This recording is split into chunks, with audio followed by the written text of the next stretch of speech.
매주 목요일 3명의 변호사가 함께하는 톡쏘는 정치평론 시사 맛집 이슈 삼업 시간입니다. 오늘도 김필상 변호사 그리고 신유진 변호사 모셨습니다. 어서 오십시오. 안녕하세요. 네, 안녕하세요. 네. 자, 오늘 코너 속의 코너 주간 용산투 여의도 한번 알아보는 그런 시간을 갖겠습니다.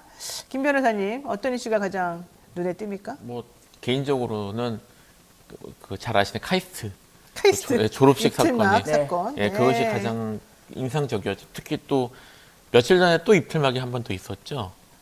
어떤 거요? 6월 1일에 예. 이면택 대한 소아청소년과 회장 말씀하신 거죠? 예. 그 소아청소년과 회장도 그 대통령이 직접 주재하는 토론회에 가서 발언을 하려고 하다가 네. 또 입을 하고 쫓겨나는 일이 있었습니다. 근데 진짜 이거는 지금 진보당 강성애 의원 그랬고요.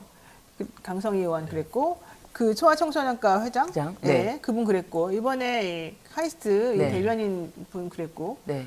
도대체 무슨 말만 하려고 그러면 입을 틀어막고 왜 이렇게 아니 경호하는 건 좋아요. 그런데 그렇게까지 비인권적인 방식으로 막 사람을 모멸감을 주면서 그게 말이 되는 거예요? 그러니까 이렇게 그 카이스트 졸업생도 졸업식장에서 졸업식 네. 가운을 입고 있었는데 네, 맞아요. 근데 구두 경고도 일체 없이 네. 바로 입을 아니 그 너무 틀어막은 모욕적인 거예요. 거 아닙니까, 완전히? 그거는 바로 이제 뭐 완전 인권 유린인 거죠. 그런 네. 것이 사실은 국회의원도 그런 꼴을 당했기 때문에 이거는 네. 별일 아니다라는 식으로 넘어가고 사실 그 졸업식에 대한 이야기가 많지 않습니까? 네. 사실 그 경호원들이 막 졸업식 가운을 입고 들고 나가니까 사실은 처음에 그게 보도됐을 때는 경호원들인지 모르고 그렇죠. 자기네들 막 가운 입고 진짜 저는 프락진 줄 알았다니까요. 그렇습니다. 그래서 네. 근데 그렇게 가운을 경호원들이 입느라고 정작 졸업생들은 그 가운 수량을 미리 맞춰놓지 않고 급하게 일정을 짜서 내려오는 바람에 뭐 떨어진 가운이라든지 제대로 수선이 안 된 가운이라든지 그런 거를 입고 대통령이 좀 늦게 오는 바람에 또 정작 그 졸업식에 참석하고 싶었던 가족이라든지 뭐 이렇게 뭐 정말 뭐 형제 누나 이렇게 참석도 못하게 하고 그러니까요. 졸업생당 두 장씩은 아마 기존에 먼저 나눠줬던 걸로 알고 네. 있는데 그분들마저도 못 들어오게 사실은 네. 해가지고 네. 줄 서 있다가 당신들 못 들어갑니다. 이것 때문에 많이들 힘들어했었다 이런 얘기까지 들려요. 네. 자, 아까 말씀하신 그 소아청소년과 회장 네.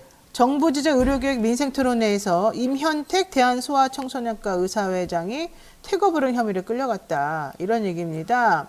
지난 1일에 있었던 일인데요. 분당 서울대병원에서 열린 생명과 지역을 살리는 의료교육 민생토론 회장에 찾아가서 필수 의료 패키지 관련 의견을 내려고 하던 찰나에 경호원에게 끌려갔다는 거고요. 네. 여기도 보면은 사진을 한번 보시면서 알겠지만 이분이 이제 안경 썼고 키가 조금 작으신 네. 편인데 경호원이 딱 오른손으로 입을 탁 틀어막고 이렇게 정말로 아닥해라 뭐 이런 느낌으로 와 저는 그래서 이거 전문 보면서 용어가 나왔네요. 아닥. 죄송합니다. 그런데 죄송합니다. 이게 제 네. 영상으로 봤거든요. 네. 영상으로 봤는데 퇴거 불응죄가 적용이 되려면은 이게 분명히 경고를 하고 이제 뭐 퇴거를 요청을 해야 그렇죠. 되거든요. 퇴거 요청 3번 이상 해야 돼요. 예, 그런데 퇴거 요청 목소리는 들리지 않았어요, 저는. 없었어요. 들리지 않고 그냥 이 지금 대한 소아청소년과 회장이 이제 더 이상 발언을 이어가려고 하자 그냥 바로 입을 막고 그냥 사지를 끌고 가는 그런 모습 영상에 실렸고 그것이 이제 어제 보도가 된 거죠. 그렇죠. 2월 1일에 있었던 일인데 그렇죠. 세 번째입니다. 그래서 지금 입틀막 정부다 이런 이야기가 좀 더 과장이 아니고 그러네요. 이것이 현실이다. 모든 분야에서 말만 하면은 다 입틀막을 당하는군요. 네. 제가 좀 걱정스러운 게요. 하필이면 며칠 전에 러시아에서 같은 일이 있었어요. 그러니까 러시아의 그 반푸틴의 가장 유명했던 인사인 나발리라는 네, 나발리. 이제 의무사라고 나발리 하는 변호사였죠? 예, 네. 돌아가셨는데 네. 거기에 이제 헌화하러 갔던 시민이 똑같이 내 사지를 들고 끌고 나가는 장면이 러시아 조간신문에 다 실렸다고 하더라고요. 아, 그래요. 예, 그러니까 사실 이제 이런 장면들이 우리나라에서 이런 일이 벌어지고 하는 것들이 외국에 보도가 되고 있는데 네. 여기에 같이 푸틴이 그런 걸 보도가 되면 사실 비교가 될 거란 말이에요. 와. 그러니까 이게 단순히 우리나라에서 지금 우리나라가 매우 이제 선진국이고 글로벌한 국가이기 때문에 이런 일들에 대해서 미국 특파원들이 코멘트도 하고 지금 하고 있거든요. 우리나라 언론에서 별로 얘기하지 않지만 네. 그래서 이런 것들이 같이 비교되는 것 자체가 좀 씁쓸한 생각이 드네요. 근데 저는 진짜 이게 과거에 이제 독재가 있었던 나라잖아요, 우리나라가. 네, 이승만 대통령도 그렇고, 박정희 대통령 장기 집권, 무려 17년. 그런데 이제 최근에 나오는 그 건국 전쟁 그 네, 영화에서는 네. 이승만은 독재가 아니다. 장기 집권일 뿐이다. 이런 이야기를 했다고 해요. 이 독재 자체를 미화하는 것이 이제 역사부터 왜곡하면서 지금도 저는 이 검찰 독재라는 것이 수사권에만 미치는 것이 아니라 네. 언론과 같이 맞물려서 언론에서 잘한다 하고 비판적인 시각은 없고 그저 이제 좋은 쪽으로만 보도해주고 항상 이렇게 마사지를 해주고 하니까 네. 이게 나라가 조용하다. 오히려 나라가 조용하다. 왜냐하면 입을 막으니까요, 아예. 다른 말을 하는 사람 입을 막고. 이런 것이 정말 독재의 그림자가 어른거리고 이것이 진짜 뭐 검찰 독재다라는 것이 전방위적으로 지금 미쳐 있는 상황이 아닌가 싶습니다. 아이고 참. 더 얘기하다가는 혈압이 좀 오를 것 같습니다. 자, 정치권 이슈 보겠습니다. 지금 정치권에서 가장 큰 이슈, 참 신 변호사님한테도 물어봐야 네. 되는데 신 변호사님은 어떤 게 일주일 동안 제일 네. 인상 깊었어요? 저도 그 이슈를 말씀드리려고 그 얘기 네네 됐어요. 그렇잖아도 딱 했는데 됐습니다. 예. 정확하게 일치했습니다. 네, 이 두 분이 이렇게 일치할 정도면 네. 진짜 네. 큰일입니다. 자, 정치권에서 가장 큰 이슈라고 하면 역시 제3지대 빅텐트 해체 얘기가 아닐까 싶은데 다 그럴 줄 알았다. 네. 이런 입장인 것 같아요. 김필서 변호사님도 혹시 알았을까요? 아니 저 사실 해체까지는 안 갈 줄 알았어요. 그러니까 그게 빅텐트가 공식적으로 쪼개지는 내부적으로 엄청난 내용과 이런 것들로 시너지가 내기는 어려울 거라고 생각은 했지만 가장 최악이 이게 찢어지는 건데 이 찢어지고 나면 뒷감당이나 이런 명분이나 사실 다 날아가는 거니까요. 근데 이게 지금 뭐 며칠 됐다고 확 찢어지는 것까지 가는 거는 사실 좀 놀랐습니다. 저는 개인적으로. 저는 사실은 이준석 대표 난 입장에서는 찢어질 줄 알았는데 솔직히. 이준석 대표 입장에서는 네. 오히려 이제 운신의 폭이 넓어졌고 그렇죠. 훨씬 편하다는 거예요. 훨씬 이제 몸집을 조금 줄이고 가볍게 움직일 수 있고 지지자들한테 할 말도 더 생기고 나 봐라 끝까지 아닌 건 아니라고 얘기했다. 나 그런 사람이다. 왜냐하면 이제 지지자들이 설 연휴에 어마어마하게 탈당 러쉬를 하면서 비판을 했거든요. 그렇죠. 우리가 이준석한테 배신당했다, 속았다부터 해가지고 어마어마하게 지지자들로부터 외면을 당하던 그 상황에서 어떻게 보면은 겨우 탈출한 것이 아닌가. 그러니까 오히려 이제 명분도 쌓고 실리도 얻고. 맞습니다. 네, 이준석 대표 입장에서는 정말 너무 좋다 이렇게 꽃놀이패다, 할 수도 사실은. 할 수 있다 이거 네. 제 의견이 아니라 그렇게 그런 볼 수 있지 않나. 지지자들의 네. 그런 얘기가 나왔습니다. 네. 잘 됐다 이런 얘기 나오는 건데 네. 이게 왜 그러냐면 어차피 이낙연 그 새로미래 대표하고는 이준석 대표가 사실은 맞지도 않고 그렇습니다. 그분이 있어가지고 의사결정이 빨리빨리 안 되고 네. 막 곳곳에서 계속해서 방해만 있다 막 이런 얘기까지 나왔었거든요. 그러면서 이준석 대표 왜 당신은 우리를 데려다가 이용만 하고 이런 식으로 하냐라고 했던 지지자들 네. 특히 뭐 FM 어쩌고 코리아. 저쩌고 거기 지지자들이 그동안 이제 분노감을 표출했었던 것을 조금 달랠 수 있는 그렇죠. 그런 계기가 됐었다 이런 얘기도 있습니다. 게다가 보조금도 일단은 받았는데 그게 경상 보조금이기 때문에 그것에 대해서는 반납도 안 못한다고 네, 그러더라고요. 반환을 하겠다라고 했지만 절차가 없기 때문에 그럴 수도 없는 상황에서 뭐 이준석 대표 입장에서는 사실은 기자회견도 좀 이준석 대표스럽지 않게 뭐 조금 더 아니 이준석 대표스럽지 않다니요. 아니 그런 평이 있습니다. 이준석 대표 스타일은 아니었다. 기자회견을 했는데 언젠가는 뭐 통합 정신으로 재결합 하기 바란다라는 뭐 이제 이런 이야기 자체가 이준석 대표 스타일은 아닌데 그러니까. 이런 이야기를 했던 것은 아무래도 자신이 이제 지금 상황이 더 좋아졌다라는 것을 좀 방증한 것이 아닌가. 그런 평가가 진짜 있습니다. 그렇습니다. 이준석 대표가 이준석 대표 스타일은 원래 자기한테 조금이라도 반격을 하면은 바로 공격을 하는데 그렇지 않고 좀 스타일이 바뀌었네. 그러니까 우리는 언제든지 기다리겠다. 네. 재결합도 나는 바란다. 이런 취지로 네. 인터뷰한 것을 보고 이상하다. 갑자기 이런 얘기를 왜 하지? 내지는 많이 달라졌는데 이런 생각들을 하더라고요. 지금 전반적으로 이준석 대표가 물론 아까 말씀드린 실리도 정말 많이 챙겼지만 이 과정에서 훨씬 뭐 좀 자기 이미지나 이런 관리하는 기회가 되게 더 많았어요. 잘 됐어요. 네, 잘 되는 네. 기회가 많았기 때문에 그리고 사실 뭐 아까 이제 말씀하셨던 심각한 내용이 원인이 냈던 특히 이준석 지지층에서 그 문제는 별로 해결될 건 없거든요. 그러니까 거기서 문제됐던 지금 배복주 의원은 어떻게 되시는지 잘 모르겠어요. 어느 쪽으로 하시는지 잘 모르겠는데 가장 시끄러웠던 유호정 전 의원은 지금 남는다고 얘기가 한 걸로 제가 알고 있고요. 네, 맞아요. 사실은 달라진 건 없어요. 달라진 건 없음에도 불구하고 어쨌든 이 과정에서 이준석 대표가 얻은 것도 많고 명분도 많이 얻었기 때문에 그거를 잘 가지고 가겠다는 모습을 보이고 있는 건데 사실 이 대응에 있어서 지금 이제 탈당하신 분들의 대응은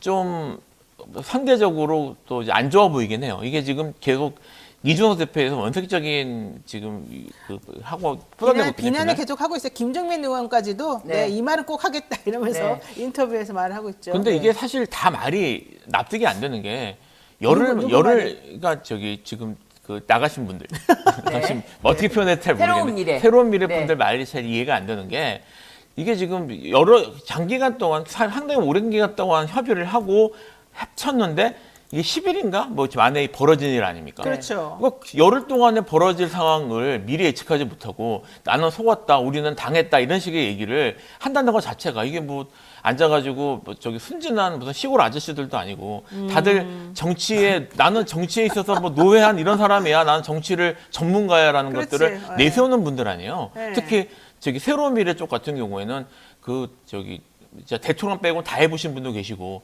이런 분들이 난 이준석한테 농락당했어라는 얘기를 하는 게 과연 정치적으로 적절할까? 이게 지금 국민들에게 납득이 될까라는 생각을 했는데 그런 측면에서 이준석 대표의 대응이 좀 더 돋보이는 게 있는 것 같아요. 상대적으로. 그래요. 자, 그럼에도 불구하고 우리 그 새로운 미래 측에서는 네. 민주당 지금 공천 갈등 심각해서 나오려는 사람들 많다. 네.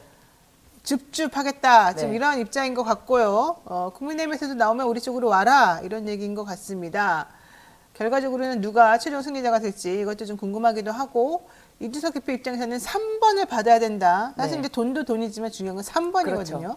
3번을 받아야 되는데 우리는 2명만 더 오면 된다. 네. 지금 이 입장을 지금 고수하고 있어요. 네. 앞으로 잘 되겠습니까? 지금 뭐 공천에 대해서 이제 민주당에서 이제 뭐 움직임이 밀실 공천이다, 뭐 사천 논란 뭐 이런 이야기도 있는데 저는 이런 것은 어떻게 보면은 뭐 드러난 게 아니라 하위 20%, 하위 10% 통보받은 의원들이 이제 이런 이제 이야기를 인터뷰를 하면서 불거지는 건데 뭐 김영주 의원 같은 경우도 이제 바로 탈당을 했고 뭐 박용진 의원, 윤영찬 의원도 기자회견을 통해서 굉장히 비판을 했단 말이에요.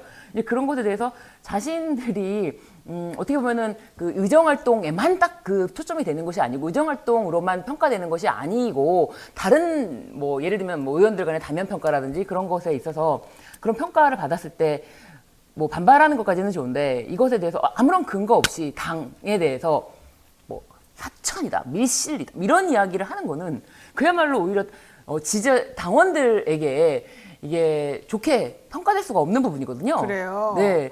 그래서 지지자들에게는 오히려 더 그런 면들이 좀 민주당에 더 머물기 쉽지 않겠다라는 생각을 갖게 해주는 게 아닐까. 근데 사실 이거는 좀 의문스러운 부분이 있어요. 뭐냐면 이명배 공관위원장이 네네. 어제 얘기를 하는 것 중에 하나가 일단 뭐 지난 13일에 있었던 이렇게 이재명 대표와 몇 명의 그런 뭐 컷오프 관련된 논의 이런 것들 있었다는 거 미안하다 이런 얘기도 하나 인정한 게 있고요. 네. 또 하나는 내가 캐비넷에 종이 한 장이 들어있더라. 이 하위 20%에 해당하는 사람의 명단. 네. 뭐 그런 사람들에게 전화번호 이렇게 연결해가지고 통보하는 역할이 나에게 주어진 것이고 사실 내부 세부적인 건 잘 모른다. 뭐 이런 취지로 또 어제 대답을 한 게 있었단 말이죠. 네.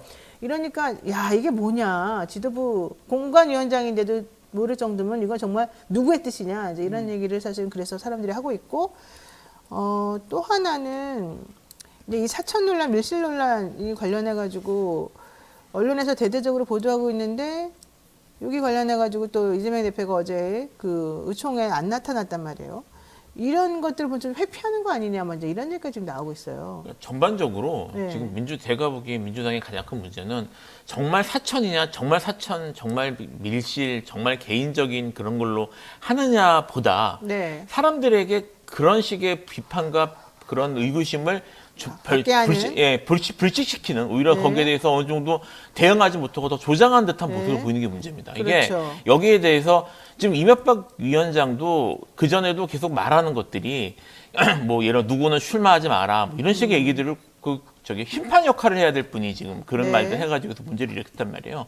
그 점도 상당히 적절하지 않고 지금 이제 민주당 쪽에서 공식 뭐 언론 인터뷰나 이런 것도 아니고 뭐 블로그나 이런 걸 기준해서 이제 관련 당무위원들이 이런 걸 내는 것 같은데 무슨 좀 뭐 우리는 공정하게 했다. 오래전부터 쌓여진 축적된 데이터를 바탕으로 어떤 기준에 의해서 이루어졌다. 이런 식의 얘기들이 이제 나오고 있는데 이게 지금 나오면 되는 게 아니에요. 그러니까 처음에 이게 공천 전국에 들어갈 때 우리는 이런 식으로 한다. 그리고 누구누구에서 누가 전문적으로 한다. 네. 그리고 이런 식으로 준비를 다 해놓고 그다음에 여기에 대해서 의구심이 생기면 물론 당사자를 선택하는 게 제일 중요하겠지만 궁극적으로 국민들을 선택해야 되거든요. 네. 근데 좀 국민들 설득하는 거나 준비가 전혀 안 된 상태에서 지금 말씀하신 것처럼 심지어 공관위원장도 나도 잘 모른다라고 하면 그럼 누가 공천했는데라는 말이 나올 수밖에 없거든요. 지금 민주당이 사실은 뭐 여러 가지만 뭐 물론 언론이 뭐 그렇다 뭐 이런 식의 얘기도 나올 수 있지만 지금 민주당이 가장 대응을 잘못하는 것 같아요, 제가 봐서. 자, 그런데 그 여론조사도 출처도 모르는 여론조사가 사실은 있었다. 이게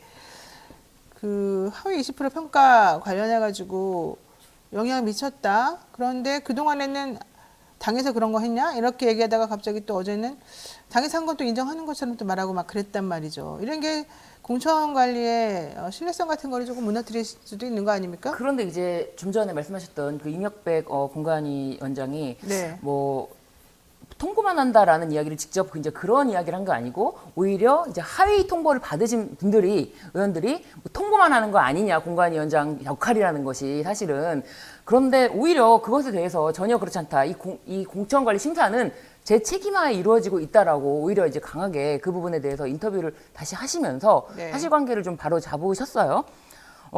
이게 어쨌거나 뭐 꼭두각시 아니냐 이런 거는 하위 20%, 10% 통보를 받으면은 도대체 이것에 대한 기준이 뭐냐부터 이야기를 하는데 사실 기준에 대해서 뭐 엄밀하게 모든 거를 다 뭐 밝히고 이런 게 오히려 이렇게 밝히지 않고 뭐 김영주 국회 부의장.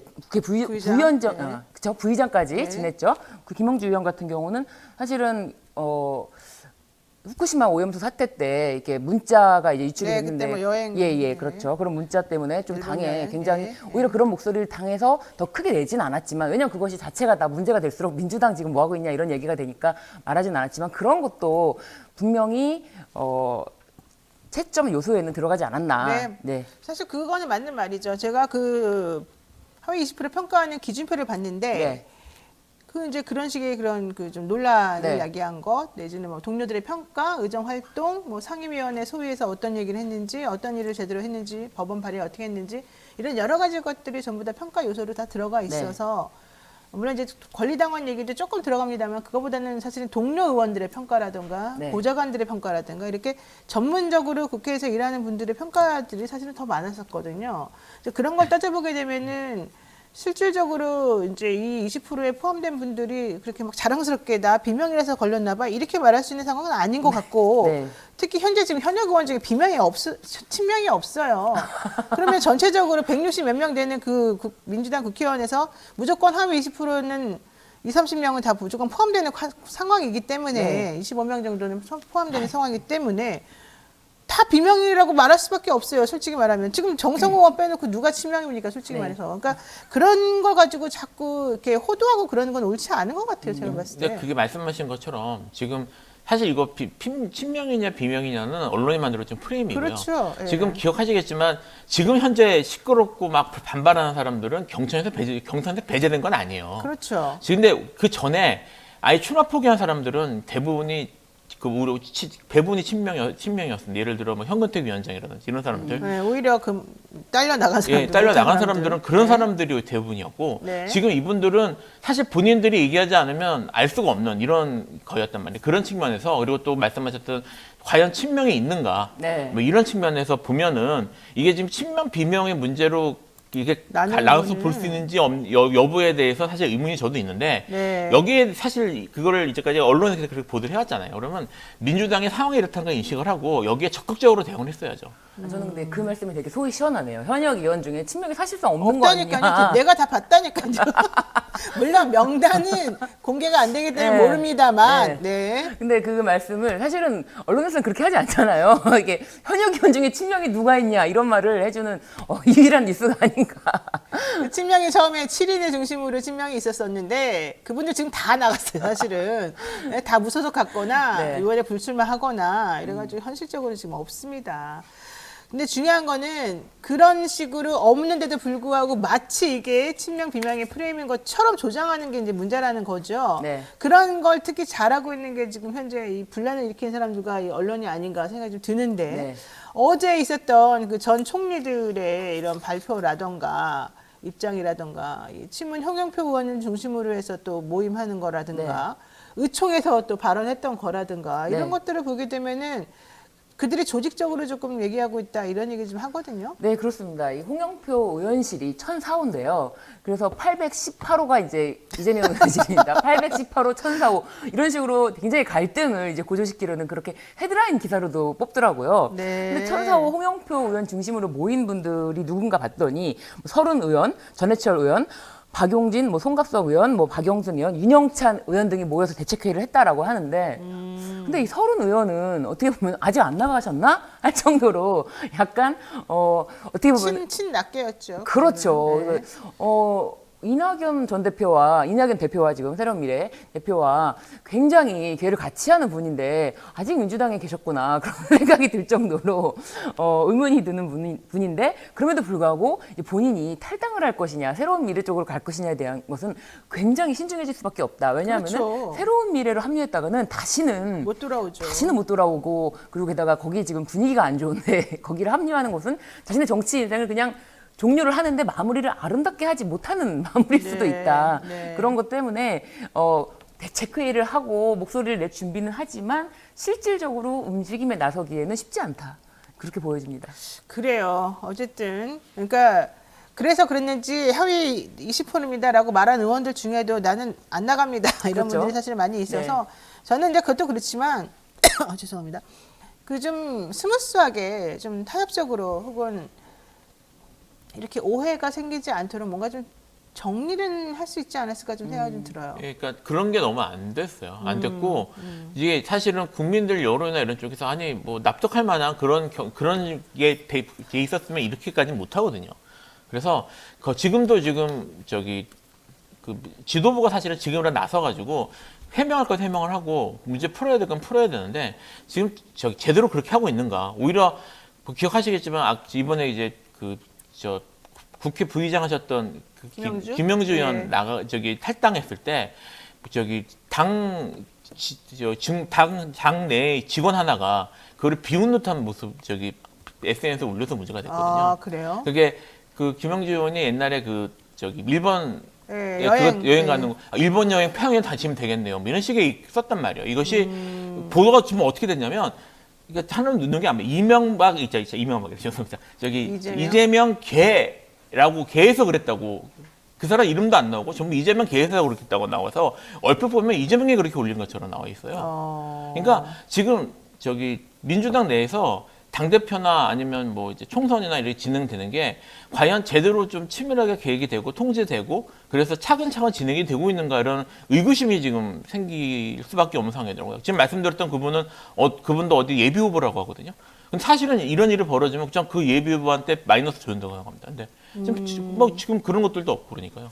그렇군요. 자, 어쨌든 아까 좀 전에 제가 잠깐 말씀드렸습니다만 새로운 미래에 공천 갈등 커지고 있는 이 상황을 좀 즐기는 듯한 내지는 기회를 삼고 있는 듯한 전략적 움직임이 보인다 이런 얘기들이 있습니다. 민주당 의원들이 그쪽으로 좀 갈 가능성이 많지는 않아 보였지만 또 있긴 있겠죠 그래도. 네. 그런데 진짜 많게 빠르게 움직일 수가 없는 것이 사실은 처음에 이제 그 이낙연 전 대표가 계속 이런 얘기를 할 때부터 그 탈당 준비를 할 때부터도 함께했던 의원이 없었어요. 그리고 김종민 4명 원칙과 상식이 4명도 지금 다 각자의 길을 가다가 윤영찬 의원은 사실은 남고 그리고 3명이 갔다가 또 김종민 의원은 또 이낙연 전 대표에게 대표에게 현 대표죠. 대표에게 또 이렇게 같이 합류하고 이런 모습에서 그쪽이 어떻게 보면 정상적인 모습으로 비춰져야 좀 가고 싶은 마음이 드는데 저기 갔다가는 완전히 그냥 바로 나락이다라고 생각이 들 수 있기 때문에 쉽게 움직이지 못하지 않을까. 알겠습니다. 자, 국민의힘 공천도 한번 얘기를 안 할 수가 없습니다. 한동훈 표 공천 특색이 뭡니까? 이거는 그냥 이것도 역시 좀 조용히 좀 하고 있으면은 그냥 줄게 이런 공천이라고 봐야 됩니까? 잡음도 없지만 사실은 아무런 감동이 없는. 아니요, 저는 잡음이 공천으로? 없다고 생각하지는 않고요. 아, 잡음이 있습니까? 지금 한동훈 표 공천이 생각보다 폭이 적기 때문에 뭐 그런 것 때문에 좀 절대적으로 조용하긴 적은 건 하죠. 있을 수 있지만 네. 언론에서 보도를 안 해요. 지금 아까도 제가 뉴스 할 때 그 얘기가 나왔던 것 같습니다만 네. 지금 국민의힘이 뭐 당사 앞에 지금 시끌시끌하다는 얘기는 계속 나오고요. 네, 맞아요. 하이 컷오프에 대해서 거긴 컷오프거든요. 컷오프에 대해서 지금 계속 불만 있는 목소리가 하고 인터뷰를 하고 하는데 그게 크게 보도가 안 됩니다. 그래서 지금 뭐 저기 저 한동훈 표이 물론 이제 국민들이 보도가 안 되고 반응이 적으면 나가는 사람들 입장에서도 목소리가 작아질 수밖에 없어요. 왜냐하면 여론이 우호적이지 않게 되니까 그럴 수밖에 없는 건 사실이지만 어쨌든 지금 한동훈 쪽에서 매우 잘하고 있기 때문에 네. 그래서 문제가 없어서 잡음이 없다는 식의 프레임이 지금 가고 있거든요. 네. 그렇지는 않습니다. 사실 저는 이건 거의 언론 책임이라고 봐요. 그렇군요. 그렇죠. 왜냐하면 또 지금 지적하신 부분 중에 하나가 이게 잡음이 없냐, 제대로 되고 있냐라고 보기 어려운 인사가 이제 공천이 되는 걸 보면은 그 이재명 조폭 연루서를 제기했던 그 장영하 변호사라고, 장영하 변호사. 예, 장영하 변호사라고 그분은 공천 맞습니다. 네. 성남에 바로 그냥 성남 수정구 여기에 그냥 단수 공천을 받았거든요. 그런데 이번은 지금 어쨌든 공직선거법 위반, 허위사실 유포죠. 전혀 관계없는 그 당시에 뭐 조폭이라는 박철민한테 뭐 현금 따발을 받았다, 뭐 사진을 이게 되게 그 사진 자체도 조악해서 이거 사진상에 나타난 뭐 명함만 봐도 그 일치하지 않는 네, 시기 거짓말이라는 이런 걸 거짓말을 하는데. 버젓이 이렇게 알 수 있는 것을 이렇게 제시했던 그런 장영하 변호사가 사실은 대선에 이것도 영향이 굉장히 미치지 않았나. 24만 표 중에 굉장히 24만 표 차이로 이제 대선 패배가 됐는데 이런 부분에 큰 영향을 미치지 않나 싶은데 왜냐면 보도를 엄청 났거든요. 그 당시에 네, 보도량이. 맞아요. 그렇기 때문에 이런 장영하 변호사 같은 자가 단수 공천을 받은 게 아닌가 싶고 알겠습니다. 뭐 여러 가지 단수 공천을 받은 여러 사례들이 있는데 그런 부분에 대해서 잡음이 없는 것은 아닌데 네. 보도가 절대적으로 없다. 네, 알겠습니다. 자, 좀 이슈를 달리해서 요 얘기를 보겠습니다. 간첩 조작 사건 피해자에 대해서 보복 기소했다라고 하는 혐의를 받은 검사가 있습니다. 안동환 검사인데요. 국회에서 탄핵 소추가 됐습니다. 관련해서 정식으로 재판이 지금 처음으로 열렸습니다. 국회에서 얘기하는 거는 이 검사는 공소권을 남용한 중대범죄를 저질렀다 이런 주장이고 안 검사 측에서는 뭐냐 나를 보복성 탄핵한 거다 이런 주장을 하고 있습니다. 누구 말이 맞는지 모르겠어요. 이거는 뭐 대법원이 확인을 했잖아요. 대법원까지 가서 저기 공소권 남용 케이스라고. 네. 한 것에 대해서 뭐 이게 말이 안 된다고 주장하는 거는 기본적으로 대법원 현재 판결을 최근 판결을 무시하는 거고요. 그리고 이게 보복이라고 얘기를 한다는데 지금 이거 유호성 씨 사건이 네. 문제예요. 네, 유호성 맞아요. 씨가 지금 이분한테 보복할 만한 지위가 아니에요. 누가 뭘 보복한다는 건 잘 모르겠어요, 이분은. 저는. 아, 탄핵이 보복이라고. 탄핵이. 그러니까 자기가 국회에서 네. 본인을 검사 파면을 시키기 위해서 탄핵시킨 게 보복 탄핵이다. 그러니까 그게 네. 지금 보복이라고 하는 게 뭐 안갚음을 한다는 것이 뭐 그런 의미인데 네. 이게 지금 민주당에서 민주당이 그럴 이유가 없다는 네, 거죠. 그렇죠. 민주당에서 이 사람들한테 이럴 이유가 피해자인 없어요. 유호성 씨를 위해서 민주당이 보복을 해줄 이유가 전혀 없다. 지금 얘기입니다. 지금 뭐 네. 참고로 유호성 씨는 여전히 힘들게 지금 살고 있어요. 살고 네. 있어요. 지금 신분부장이나 이런 거 잘 안 되고 지난 정권 때 안 해줬거든요. 맞아요. 지난번에 우리 방송에 인터뷰도 나오셔가지고 자기 너무너무 고통스럽다는 얘기를 했습니다. 그 집은 유호성 씨도 그렇지만 그 여동생도 사실은 많이 힘든 상황이 돼가지고 네. 아 진짜 이 권력이 이런 식으로 하면 안 될 것 같고 제가 하나 느낀 건 이거예요. 오마이뉴스인가 어떤 기사에서 그 부분을 꼭 집었는데 네. 우리나라 보이스피싱 범죄가 엄청 많은 거 이거 문제지만 네. 더 큰 문제는 보이스피싱 범죄를 저지르면서 나 검사요라고 하면서 저질렀던 범죄들이 계속해서 늘어나고 있다는 겁니다. 그러니까 전체적인 보이스피싱 범죄율은 조금 줄어들고 있는데 네. 오히려 검사 사칭 보이스피싱 범죄는 늘어나고 있다. 왜 그럴까?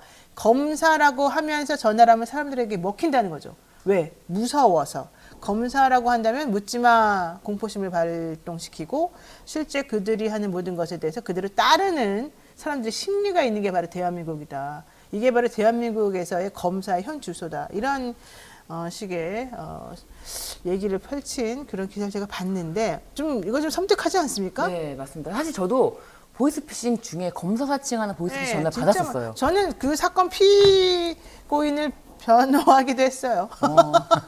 그런 사건도 사실 우리 집도 당해봤고. 네. 네. 근데 이게 저도 이제 검찰권, 검찰 조직 네. 이런 문제, 뭐 검사 동일체 원칙부터 해가지고 이런 이야기들에 대해서 예전 검찰 개혁부터 이제 얘기가 나왔지만 그 당시에도 제기가 됐던 검사장 직선제라는 제도가 있었는데 그때 당시에는 굉장히 와닿지가 않고 너무 멀게 느껴지고 어떻게 보면 수사도 전문적인 영역인데 어떻게 이제 직선제라는 거로 국민들이 선출을 할 수 있느냐 이제 그런 당시에는 받아들이기 어려운 그런 이야기였는데 맞아요. 네. 지금 보면은 야, 이 검사가 한 인간을 어떻게 보면은 이 조작 사건을 통해서 증거를 조작을 통해서 정말 죄인으로 만들고 그걸 부족해서 그렇게 해서 무죄 판결이 나왔는데 그걸 부족해서 나중에 전에 기소유예 받았던 사건을 다시 이건 새로운 게 발견됐어라고 하면서 기소를 했던 네. 사건이지 않습니까? 유유성 씨에 대해서.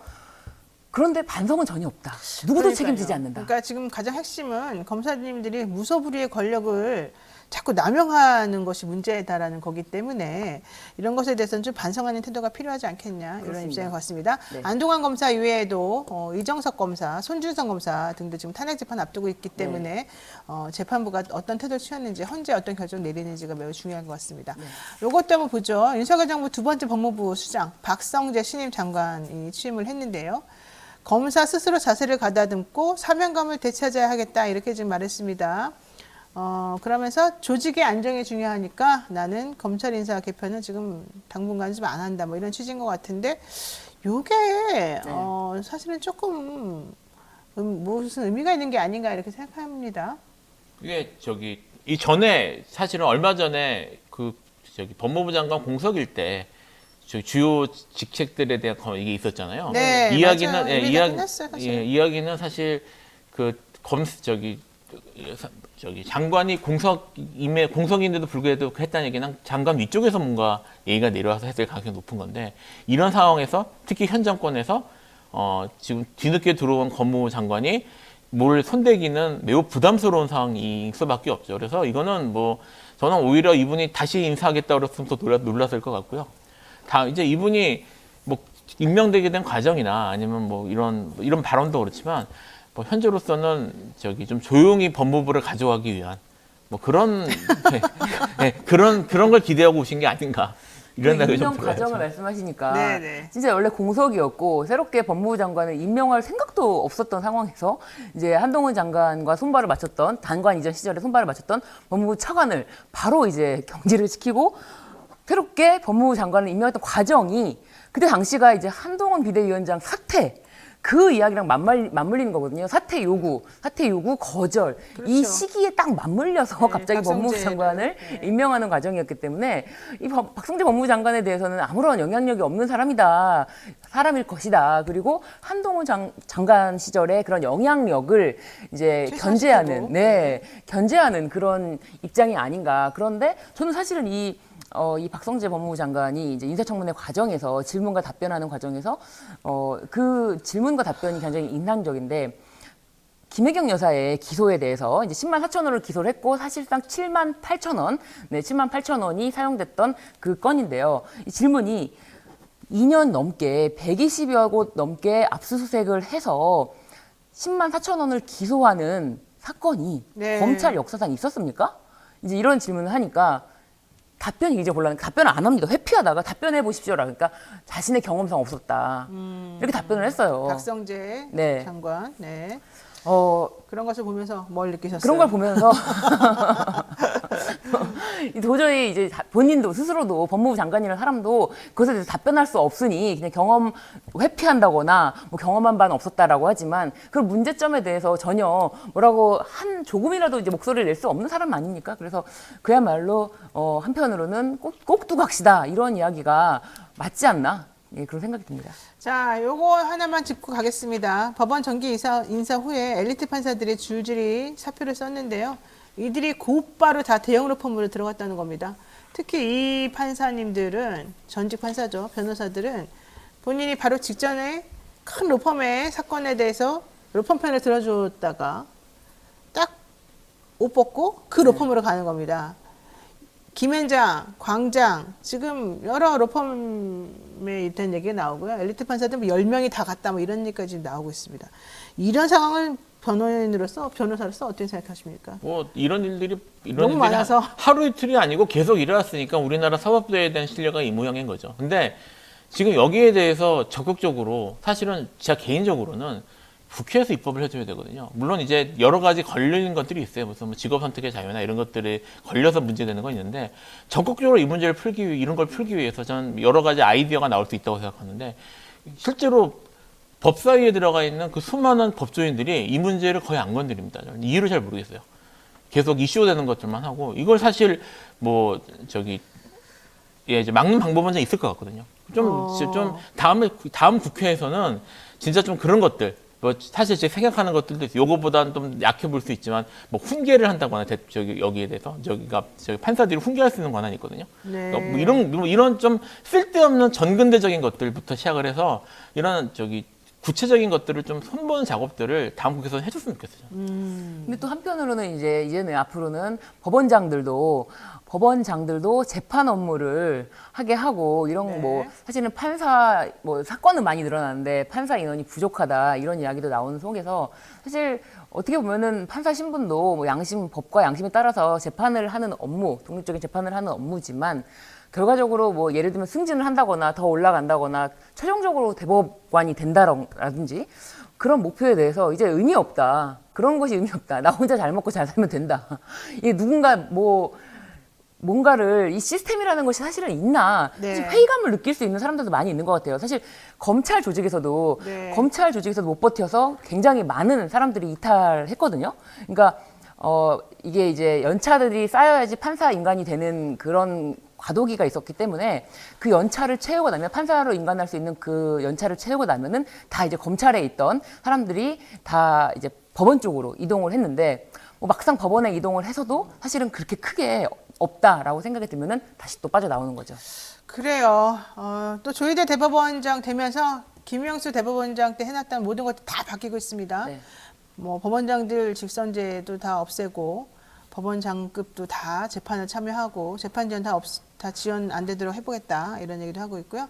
뭐 우리법 연구회라든가 뭐 인권법 연구회 이런 데 소속되었던 판사님들에 대해서는 또 좀 불이익을 주고 있는 것 같이 또 보이기도 하고요.